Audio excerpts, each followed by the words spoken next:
Hi everyone. ఎవరైతే pollution control board assistant grade 2 ఆఫీసర్కి prepare అవుతున్నారో వాళ్ళకి మంచి యూస్ఫుల్ ఇన్ఫర్మేషన్ విత్ సిలబస్లో మనకు యాడ్ చేసినట్లుగా ష్రోడింగర్ తరంగ సమీకరణం అని ఒకటి ఇచ్చారు.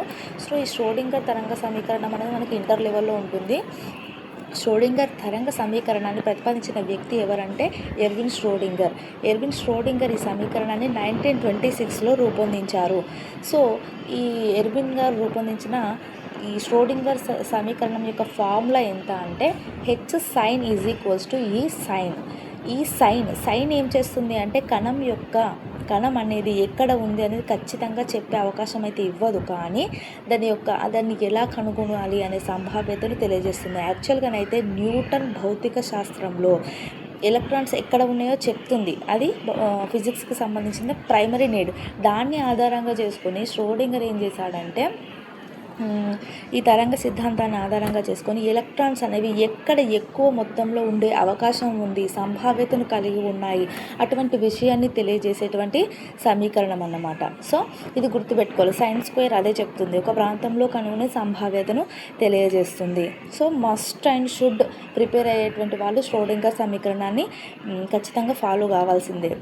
ఇప్పుడు మనకు స్టేట్మెంట్ వైజ్ క్వశ్చన్స్ ఇచ్చినట్లయితే అందులో హెచ్ కానీ ఈ కానీ అంటే ఏమిటి అని అడిగే అవకాశం కూడా ఉంటుంది. సో ఈ అనేది కణం యొక్క మొత్తం శక్తిని తెలియజేస్తుంది. టోటల్ ఎనర్జీ ఎక్కడ ఉంది అని తెలియజేసేది ఈ.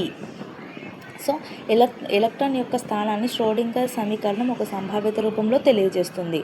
ఫిజిక్స్లో ఇది ఫస్ట్ ప్రాధాన్యత కలిగిన సమీకరణం, గుర్తుపెట్టుకోవాలి. ఓకేనా?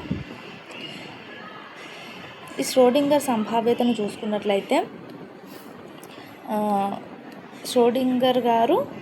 ష్రోడింగర్ సమీకరణం ఫార్ములాను సూచించడం జరిగింది. H sign is equals to E sign అన్నమాట.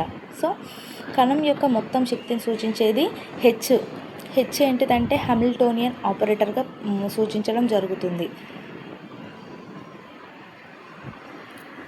సో ష్రోడింగర్ సమీకరణం ప్రకారం కణం అనేది ఎక్కడ ఉందో ఖచ్చితంగా చెప్పగలమా అంటే చెప్పలేము. ఖచ్చితంగా ఎక్కడనే ఉందో చెప్పలేము, కానీ దాని పర్సంటేజ్ వైజ్ ఒక ప్రాంతంలో ఒక ఇన్సెక్ట్ అనేది ఒక ఏరియాలో ఉండడానికి ఎక్కువ అవకాశం ఉంది, ఇక్కడ 70% ఉంది, ఇక్కడ 20% ఉంది, ఇక్కడ 10% ఉందని చెప్పే అవకాశాన్ని సూచించేదే ఈ తరంగ సిద్ధాంతం.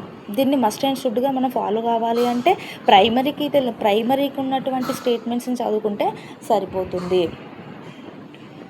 సో మీకు కనుక నేను చెప్పేటువంటి ఇన్ఫర్మేషన్ యూస్ఫుల్ అనిపిస్తే ఖచ్చితంగా ఫాలో చేయండి, లైక్ చేయండి, సబ్స్క్రైబ్ కూడా చేసుకోండి.